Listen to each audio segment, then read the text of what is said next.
Yo, what is good, everybody? Welcome back to another episode of Tokyo Revengers. This is episode 7 titled Revive. And I don't know, but this episode was pretty cool. I actually enjoyed it. It was kind of funny. There's some serious moments that happened, but I'm gonna give it a B. This episode was a B. It was cool. It wasn't anything like, I thought it was gonna be more badass coming into it, but I'm not disappointed about what I saw. So the episode begins with where we last left off, of course, with Moebius surrounding surrounding Mikey, Pen, Pa, who else was there? Draken, and Takemichi. The main leader, Osonai, decides to step it up with his JoJo looking haircut and wants to fight. But Pachan's the first one to be like, yo, I'm gonna be the one who fights you.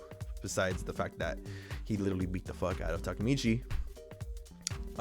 Mikey orders Takemichi to stay down and watch Pa fight, and this kind of paints Mikey as more of a hands-off leader to a degree.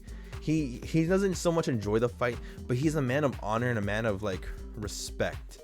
And we see this fight play out I think the way we all kind of thought it was going to, which is Pachan gets his ass handed to him. We gotta give it to the guy though. He put up a decent fight, a strong fight where he didn't even fall down. He was up the whole time. Even when falling onto Mikey's shoulder, he didn't go down, not once. He didn't lose the fight. He didn't admit defeat. He was still fighting. He was still keeping a buck. You know what I'm saying? We got to give it to him. He gets the respect he deserves. Mikey shows up, and just when we think Osonai is this monster who's actually a pretty decent fighter. Well, he's a boxer, so that's above decent fighter. Mikey just knocks him out with one swoop with a kick like that across the temple, and he is out. It was amazing to see. It was dope to see, and I was really I thought it was a little quick, but I also believed it was necessary to kind of paint the strength of Mikey. He's not to be messed with. He's not to be toyed with. Hell, he's not even meant to be joked with in a sense. And we see what happens next. So after he says that the whole Moebius gang will be absorbed into Toman, and how people who rape, people who hurt families are nothing more than cheap bastards and who should never ever be you guys are not delinquents, you guys are fucking disgusting pigs. And we see this more when he grabs the shattered beer bottle and tries to stab Mikey. Draken gets in the way and stops it. And I think the big thing about this episode is we're waiting to see what happens. We're waiting to see the moment that Draken dies, or the moment that's leading up to his death.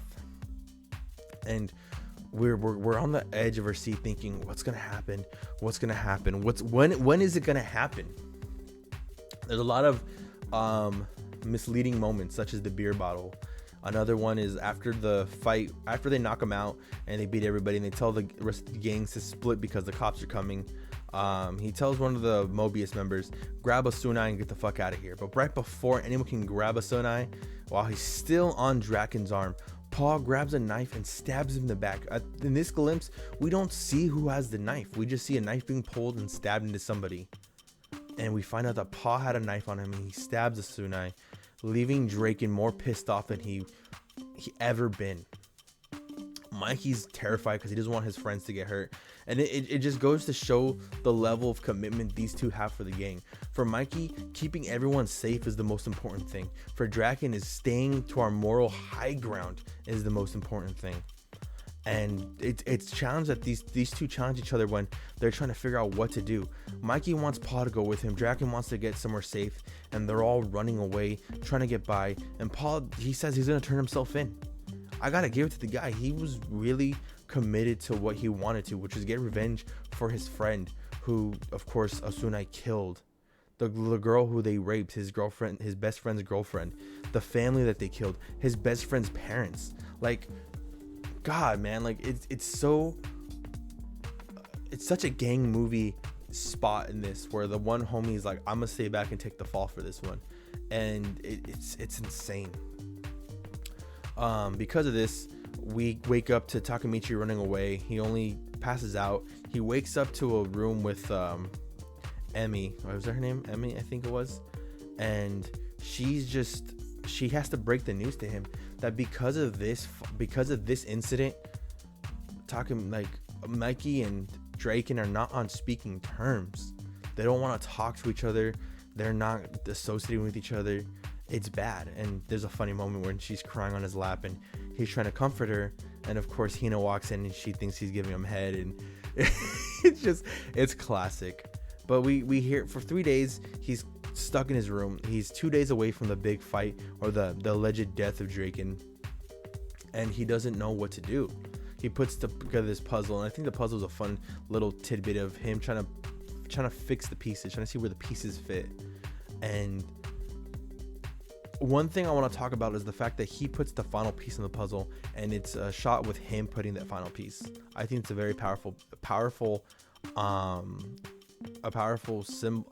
image, because which I'll get into later. But of course his friends join him. They tell him that Mikey and Draken always fight, only to eventually Draken to come in with a watermelon to see how Takemichi's doing, and he breaks the puzzle when asked about how Mikey-kun is doing, and he's like, bro, I'm done with Mikey. Like, I'm fucking done with his ass. And notice that he breaks the puzzle, and Takemichi's the one who reacts to it. I think that's the funniest thing, is that he's like, bro, I said I'm sorry.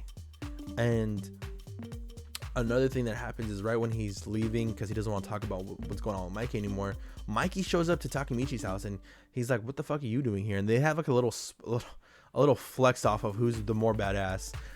Mikey breaks the bike, Takemichi breaks the bat, and then keep in mind, this is all of Takemichi's stuff, and he's just like, what are you guys doing? Stop, please. And the episode ends on a funny note where they're both about to fight, and Takemichi looks like he's about to get in the middle of this when he's pissed that they broke all of his stuff, all his memories, his bike, his baseball bat, his guitar, his skateboard, stuff that he bought with his dad when his dad took him to the festival. And I think what's so nice about it, that's where the episode ends, but what paints this episode so nicely is it kind of sets up the fact that is the missing piece to the puzzle, that is the breakup of Draken and Mikey, is Takemichi getting the fight between them. Like, my predictions for next episode is the fight is going to break out between them. Takemichi is going to join as a third person in the fight, try to fight both of them, and they're both going to knock him out and talk about how weak he is and how, like, they gave him guts for trying at the very least to step up against them. And that's what's going to make them laugh, is that they're going to think, wow, Takemichi, you really had the balls to fight us, didn't you? And he was like, you guys broke my stuff. Why would you do that? You guys are my friends, and you guys broke. Like, it's just going to paint the image that's the missing link between these two people, is that these two people are very hard-headed and stubborn. They have their own moral ideals, but they need that third person to kind of bridge them together. They need Takemichi to be the man in the middle, to be able to be like, guys, you guys are my friends. Why am I going to choose between you two?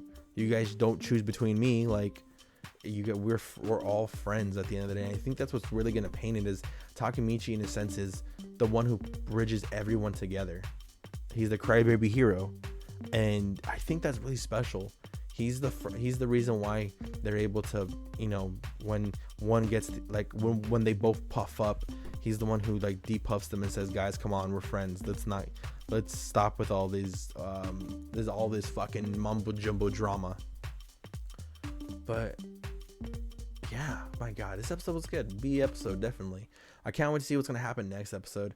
I really think Takemichi, like, the puzzle shot is supposed to allude to the fact that he is the missing piece, and the reason why they're not gonna get in, they're gonna make up as friends, is that they needed a third person to kind of, someone that's equally close to both of them, to kind of make them remember, like, yo, why are we fighting? Like, we're friends, you know what I'm saying? But yeah, guys, this is gonna be it for the episode. Let me know if you guys enjoyed this episode, because I really did. I like Tokyo Revengers a lot. I like the slow pacing. Like, I thought last episode was going really fast. This episode looks like it's gonna be, like, it's gonna settle the dust a bit, but we'll see. Let me know down below if you guys enjoyed this, or if you guys have your own theories about what's gonna happen, or why Takemichi being in the group is essential. Also, while you're at it, hit the subscribe button and smash that like button. Let's get this video up to like 10 likes. I'm with it. Are you with it? Let's get it. All right, guys. Peace and love. Adios.